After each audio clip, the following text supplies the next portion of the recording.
Congolaises et Congolais, chers compatriotes, l'année 2020 qui s'achève a été une année douloureuse pour notre pays à cause de la Covid-19 et ses externalités négatives, mais surtout à cause de la persistance des problèmes structurels. Une fois de plus, je présente mes sincères condoléances à tous ceux qui ont perdu des êtres chers, soit du fait de la Covid-19, soit en raison de la misère, l'insécurité et les guerres qui sévissent dans notre pays. Je soutiens dans la prière tous ceux qui sont malades et je souhaite un prompt rétablissement à tous ceux qui sont convalescents. Je prie Dieu Tout-Puissant pour que l'année 2021 soit meilleure pour tous. Mes chers compatriotes, face à la théâtralisation de la vie politique observée tout au long de ces 2 dernières années, permettez-moi de rappeler brièvement la mission du service public et l'essence de l'engagement politique. En effet, le service public vise ni plus ni moins la satisfaction de l'intérêt général et l'engagement politique y rattaché doit être conçu comme un sacrifice au nom de l'intérêt supérieur de la nation. Le fondement même de cet engagement, c'est le pacte social noué avec le souverain primaire, auprès duquel on obtient un mandat en bonne et due forme, de manière à améliorer son vécu quotidien et lui donner la chance de rêver dans son propre pays. Cela implique, de la part de l'homme ou de la femme politique engagée, non seulement des aptitudes, du caractère, de la rigueur et de la discipline, mais également l'oubli de soi et un sens élevé du bien commun. Mes chers compatriotes, si je me suis engagé en politique après une carrière professionnelle accomplie, c'est avant tout par patriotisme et sens du devoir, avec l'idée forte d'apporter ma modeste contribution au développement de mon pays. C'est aussi et surtout parce que j'aime mon pays et mon peuple. Je crois en la méritocratie et je crois en l'expertise pour résoudre le problème multidimensionnel et complexe auquel fait face notre pays. Car, in fine, c'est bien de cela qu'il s'agit. Apporter des solutions concrètes aux problèmes quotidiens de la population congolaise. Mes chers compatriotes, en toute franchise, avez-vous aujourd'hui l'impression que vos conditions de vie s'améliorent? Existe-t-il réellement un pacte social conclu entre vous et ceux qui se sont imposés comme dirigeants?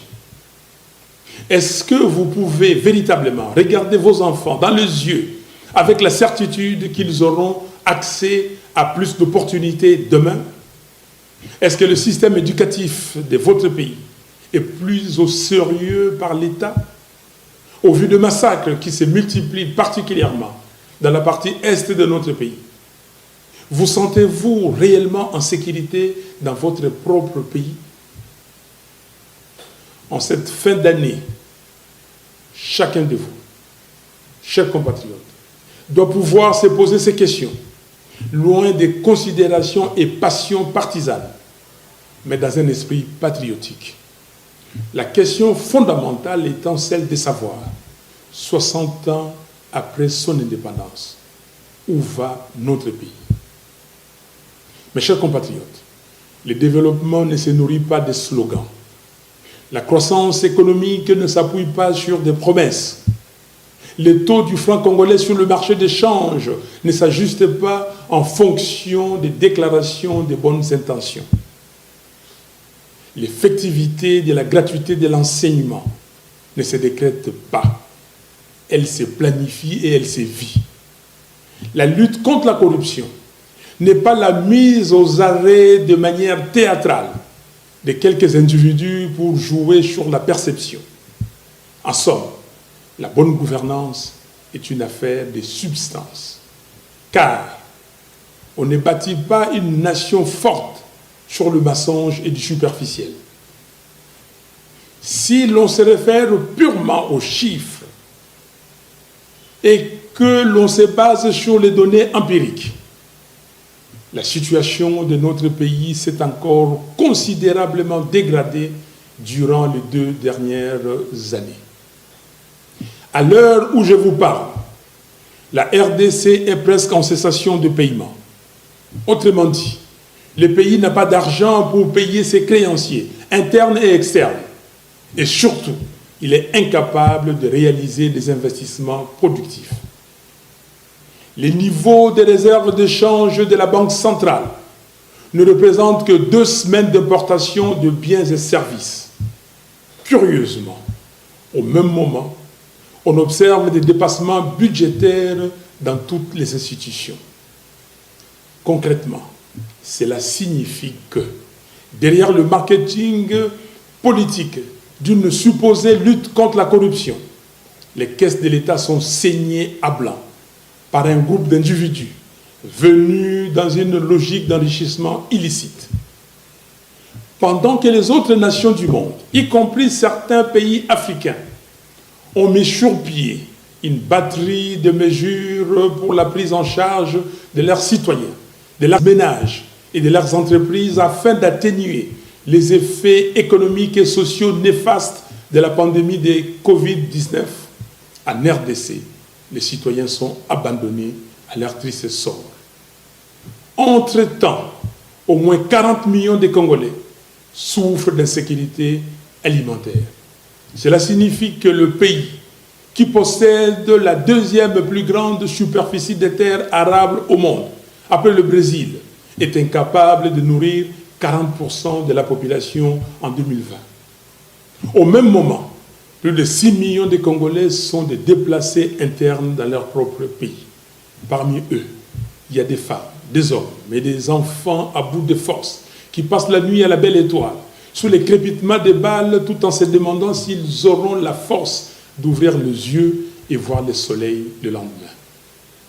À cela, il faut ajouter l'épineux problème de souveraineté qui est très peu abordé à Kinshasa. Les armées de certains pays voisins se battent sur notre territoire et d'autres encore traversent nos frontières sans que le gouvernement illégitime ne lève le doigt. Lorsque j'avais pris mes responsabilités patriotiques pour organiser une marche en octobre dernier, afin de tirer la sonnette d'alarme sur la situation sécuritaire à l'est de notre pays, les ennemis de la République ont violemment réprimé cette action d'éveil de conscience. En ce qui concerne les infrastructures de base, à ce jour, la desserte en électricité dans notre pays est de 8%, tandis que celle en eau potable se situe en dessous de 30%, contre 60% en moyenne en Afrique. 9 jeunes sur 10 se trouvent sans travail. Nos provinces sont abandonnées et ne reçoivent pas les rétrocessions programmées au budget du gouvernement central. La RDC n'a pratiquement pas de routes. Les routes de desserte agricole ne sont ni ouvertes ni entretenues. Les échanges économiques à travers le pays et au sein de chaque province sont quasi inexistants. Le budget de 2019 et 2020 n'ont pas été réalisés de moitié. La liste n'est pas exhaustive. En définitive, il y a échec cuisant sur toute la ligne et les perspectives d'avenir ne sont guère reluisantes. Disons-le franchement, la RDC est en péril. Pendant ce temps, le régime FCC cache, distrait l'opinion. On prend les mêmes acteurs responsables de l'échec et on le recycle dans une blanchisserie baptisée Union sacrée.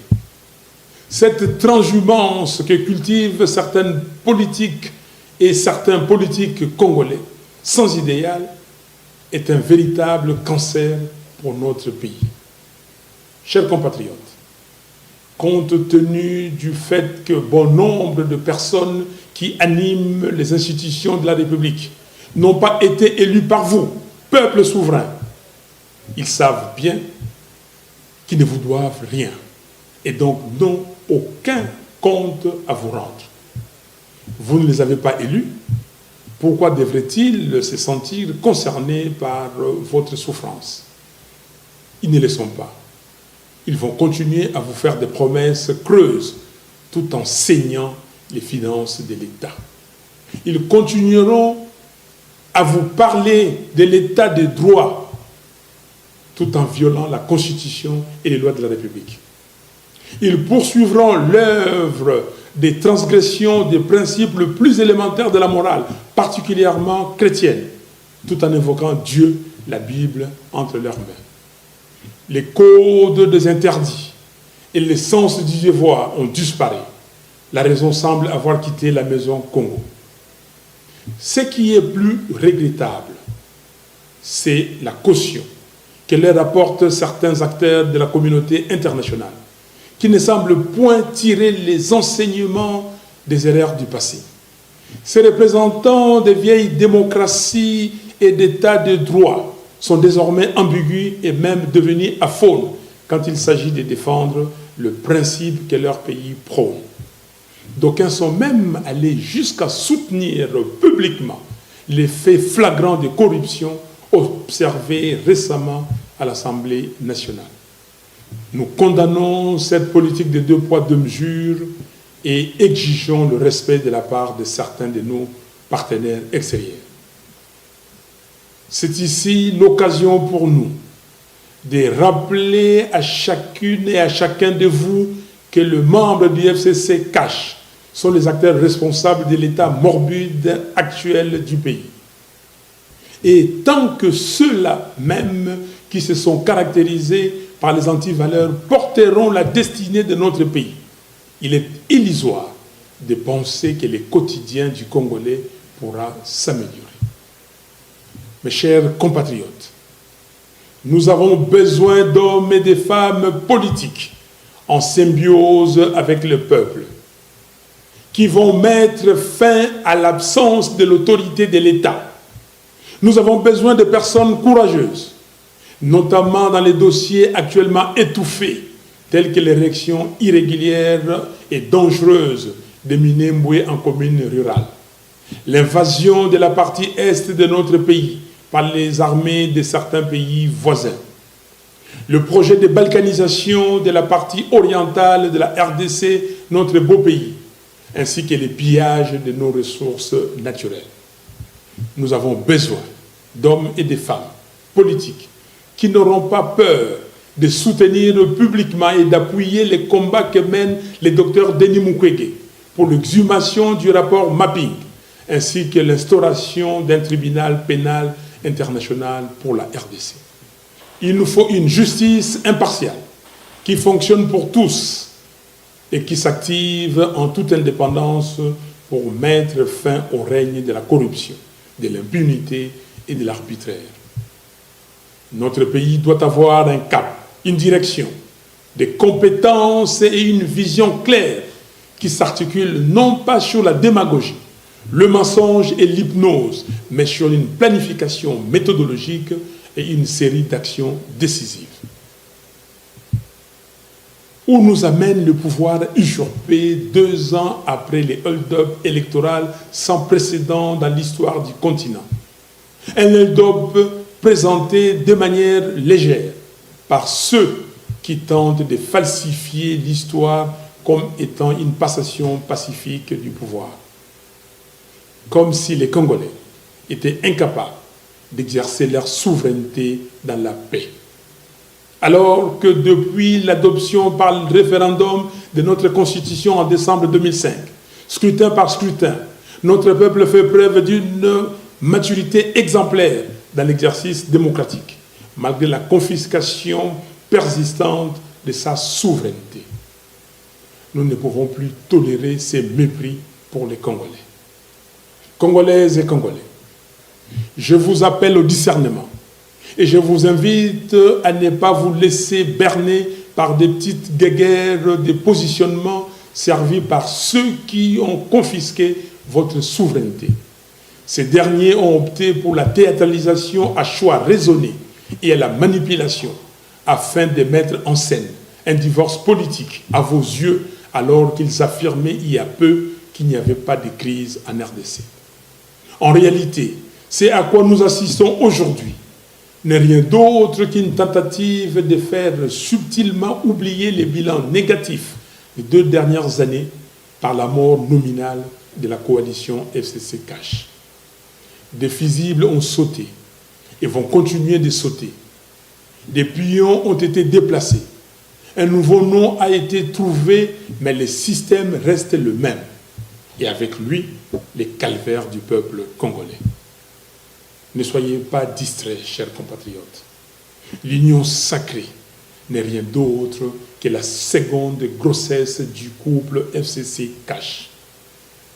Mes chers compatriotes, malgré les nombreux défis auxquels nous faisons face, l'espoir demeure. C'est encore possible. Oui, je suis convaincu que c'est encore possible de relever le défi, de faire du Congo un pays fort, digne et prospère.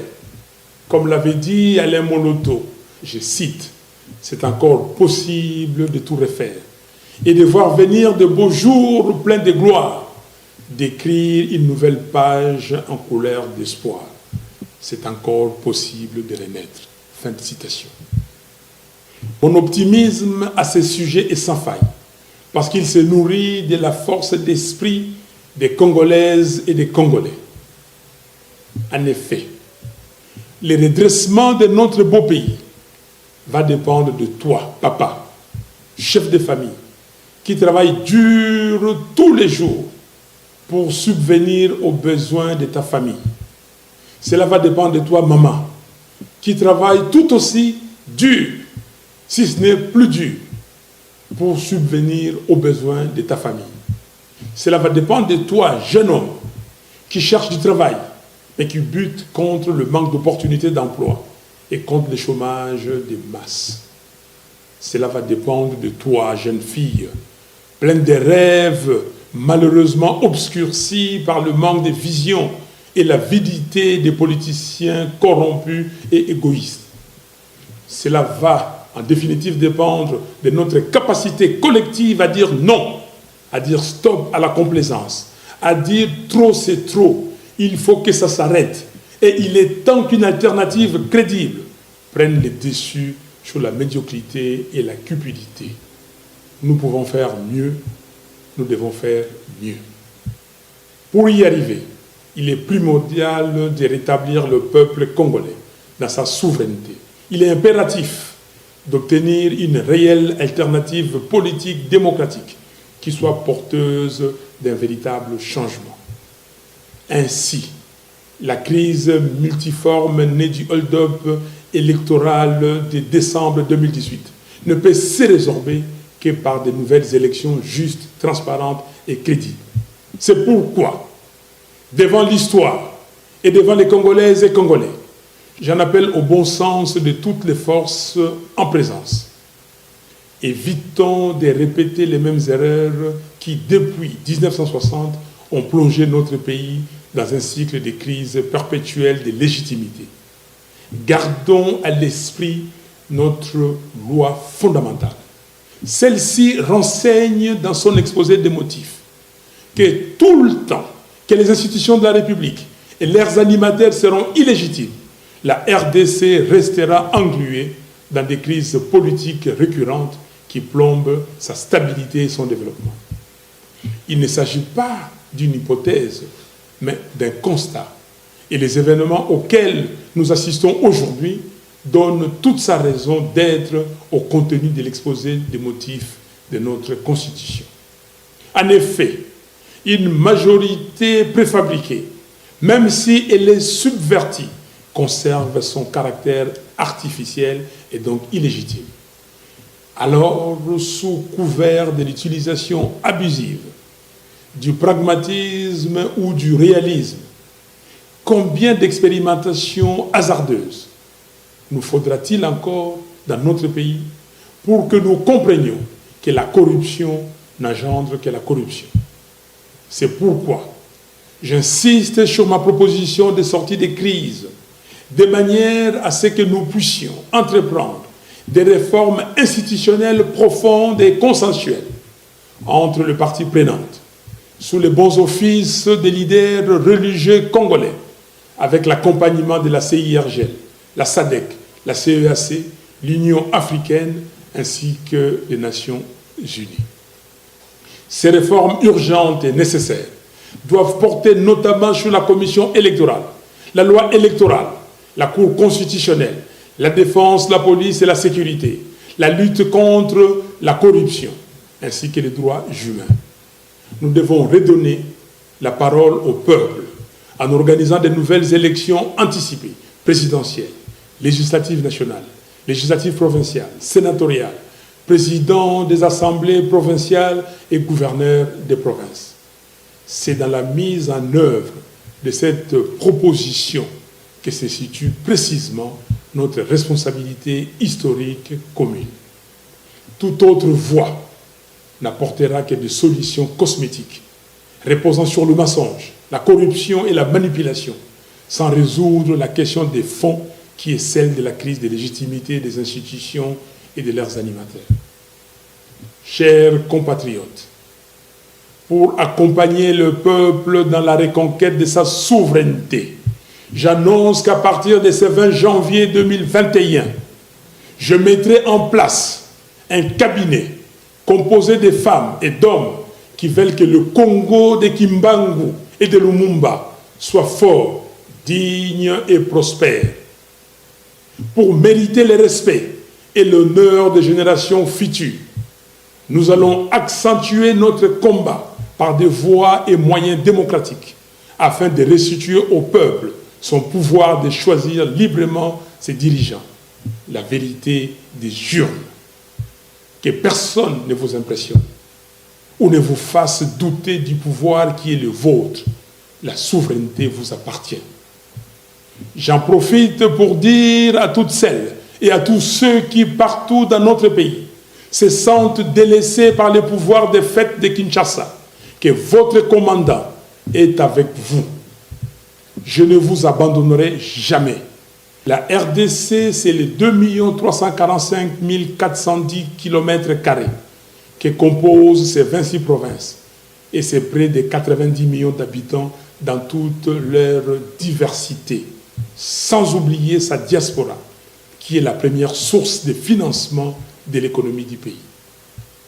Nous sommes un peuple vaillant et solidaire. C'est dans cet esprit de solidarité que j'avais prévu de passer la fête de Noël à Lissala, dans la province de la Mongala, comme je l'avais fait l'année dernière à Beni, dans la province du Nord Kivu. Mais mon voyage de Mbandaka, Boende et Lissala a été reporté. Je serai avec vous, mes frères et sœurs de Kinshasa et des provinces, tout au long de l'année 2021. Congolaises et Congolais, chers compatriotes, disons adieu à l'année 2020, année de la Covid-19, des massacres à l'Est, des misères, des souffrances, des corruptions, des vols, d'insécurité et des chaos institutionnels. À vous que Dieu a préservé et à qui il a donné la vitalité pour être des acteurs privilégiés du changement de notre pays. Je vous présente mes vœux le plus sincères d'espoir, de bonheur, de santé, de paix et de prospérité pour l'année 2021. Pour terminer, j'aimerais vous rappeler, chers compatriotes, que si l'histoire de notre pays nous a légué un héritage, c'est l'unité nationale. Conservons-le précieusement. Que Dieu vous bénisse, que Dieu bénisse la RDC, notre pays. Je vous remercie.